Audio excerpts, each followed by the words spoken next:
सीतामृषति निन्दितसारदेन्दु यत्रैकतो विलसितामसिताङ्गशोभाम्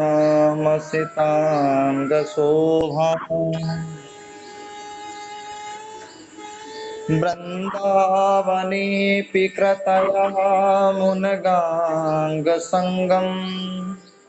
राधा मुकुन्दयुगलं तदहं नमामि।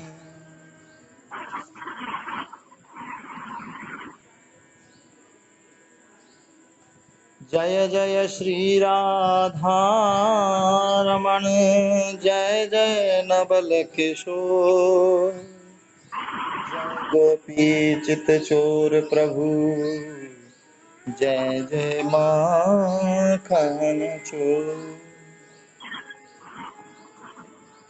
अवधनाथ यदुनाथ मैं सदा सदा तेरा दास रहूं जब जब जन्मू या जग में पद पंकज के पास रहूं।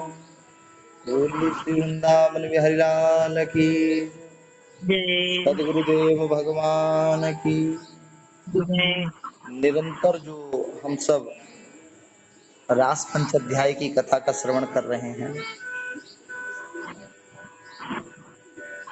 ये जो 5 अध्याय वेद व्यास जी ने 10वें स्कंद के पूर्वार्ध में वर्णित किए, इन 5 अध्यायों के 5 अध्याय ही क्यों रखे? देखिए,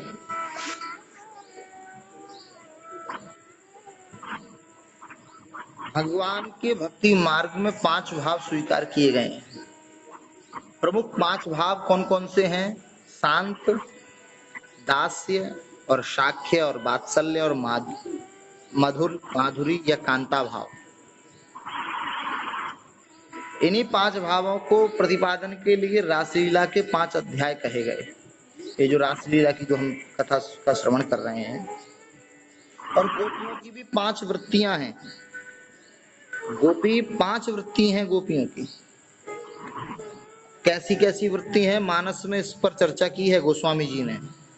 चातक कोकिल कीर चकोरा और कुंजत विहग नचत कल मोरा। एक चातक वृत्ति है, एक कोकिल वृत्ति है, एक सुख वृत्ति है, एक चकोर वृत्ति है, और एक नाचने वाली वृत्ति कौन सी है? मयूर वृत्ति। तो 4 वृत्तियां तो बोलने वाली हैं और एक वृत्ति नाचने वाली है।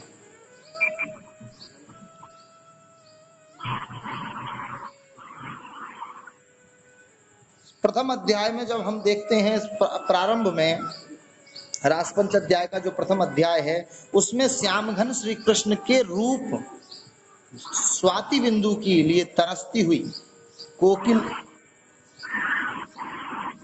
जो चातक वृत्ति है, वो उसके लिए तरसती है कि भगवान के रूप माधुर्य का पान के लिए।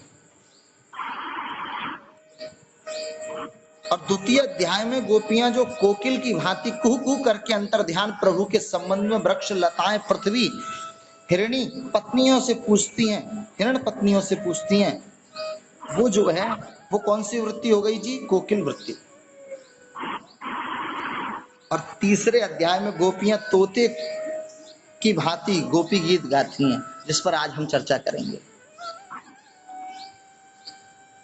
और इसके बाद जब चतुर्थ अध्याय में चकोर की भांति भगवान श्री कृष्ण को भगवान कृष्ण को गोपियां निहारती हुई, और 5वें अध्याय में श्री कृष्ण को मेघ को निहार कर मयूर की भांति तन्मय होकर महारास में सम्मिलित होकर नाचेंगी।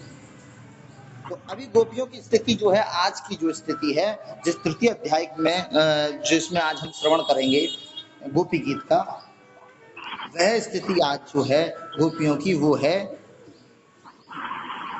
तूते वाली। पहली चातक की वृत्ति थी, दूसरी कोकिल की वृत्ति, कोयल की वृत्ति थी, और तीसरी कीर मानी तोते की वृत्ति है। और इस वृत्ति को चकोर वृत्ति, मैंने बताया था ना कि स्वामी अखंडानंद सरस्वती जी महाराज जी ने प्रेम जो है चकोर का प्रेम बताया है, चांद और चकोर के प्रेम को नित्य बताया। तो इस सुख वृत्ति के बाद में चकोर वृत्ति का आगमन होगा। और इस महारास में आपको एक चीज और बता दूं, ये रास के 5 अध्याय हैं, 5 ही बाणों का प्रयोग कंदर्प माने कामदेव करेगा।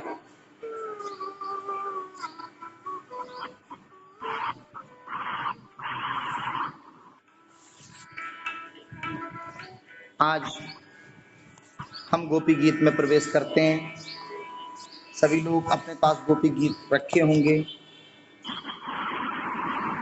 आप अपना म्यूट करके उच्चारण भी कर सकते हैं, अपने फोन को म्यूट करके।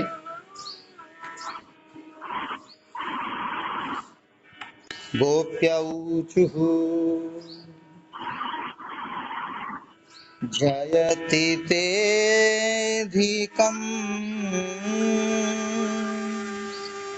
जन्मना व्रजा शत इन्दिरा शाश्वतद्रयी दयितदृश्यता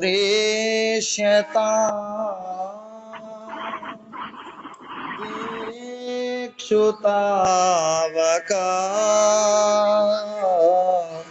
त्वयि धृता सवा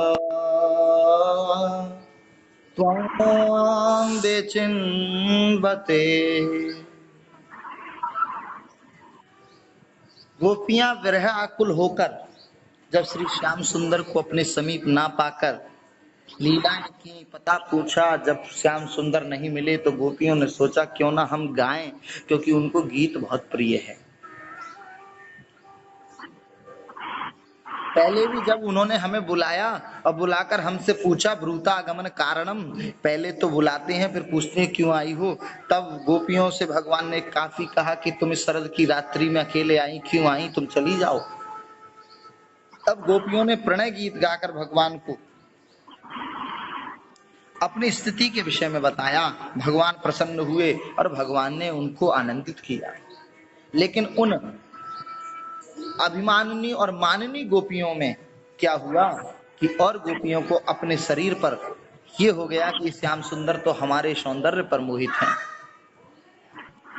और एक गोपी को मान हुआ जो श्री राधा रानी है। भगवान सब गोपियों के बीच से माननी गोपी को लेकर जब चले गए, तब गोपियों की विरह की स्थिति का वर्णन आपने पीछे सुना। मानो वो सुध बुध भूल चुकी हैं। पंचम भूले देह सुध छठे भावना रास की। गोपियों की स्थिति ऐसे समझिए जैसे कि चकोर स्वाति की बूंद के लिए चातक जो पक्षी होता है, चातक पक्षी जो होता है वो स्वाति की बूंद के लिए तड़पता रहता है, प्यासा रहता है। उसी प्रकार गोपियां श्री कृष्ण रूपी मेघ के दर्शन चाहती हैं, संस्पर्श चाहती हैं। आज गोपी ने गाया और गोपी कहती हैं जयति तेदिकम जन्म ना ब्रज। हे प्यारे, तुम्हारे जन्म के कारण वैकुंठ आदि लोगों से भी ब्रज की महिमा बढ़ गई। सर्वश्रेष्ठ वैकुंठ आदि जो हैं उनसे भी इस ब्रज की महिमा बढ़ गई। इसी कारण से जो इंदिरा हैं, जो महालक्ष्मी हैं, वो जो वैकुंठ में निवास करती हैं, वो वहां वैकुंठ छोड़कर आज ब्रज में निरंतर निवास करने लगी हैं। श्रेयत इंदिरा सस्वतंत्री, अब पूरे ब्रजमंडल की सेवा में लगी हुई है। परंतु प्रियतम, देखो तुम्हारी गोपियां जिन्होंने तुम्हारे चरणों में ही अपने प्राण समर्पित कर रखे हैं, वह मन मन में भटक रही हैं, तुम्हें ढूंढ रही हैं। हे श्याम सुंदर,